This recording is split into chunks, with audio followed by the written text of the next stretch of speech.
បាទសួស្តីបងប្អូនអរគ្នាហ្នឹងហើយថ្ងៃហ្នឹងមេឃបើកថ្ងៃល្អណាស់ហ្នឹងហើយហើយខានបើកថ្ងៃយូរហើយថ្ងៃហ្នឹងក៏នាំសង្ហេងមកលេង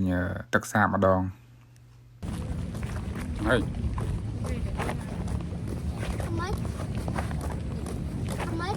នេះថាហ្នឹងហើយបងប្អូននៅតាមផ្លូវនេះគឺ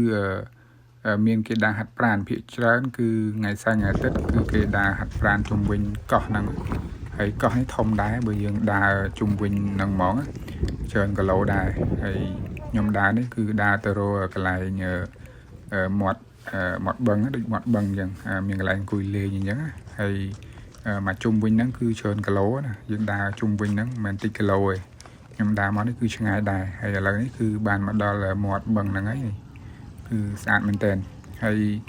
បើយើងមកលេងចំពេលខែក្តៅហ្មងគឺមានមនុស្សច្រើនហើយគេចុះមួយទឹកមួយអីចឹង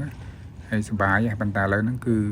ទឹកវានៅត្រជាក់ឡើយចុះអត់កើតទេឃើញចឹងឯងឃើញមេឃបើកថ្ងៃចឹងគឺយើងចុះអត់កើតទេត្រជាក់ណាស់យើងលូកដៃទៅគឺចង់រឹងដៃអញ្ចឹងយើងបានអង្គុយលេងអង្គុយមើលអញ្ចឹងទៅ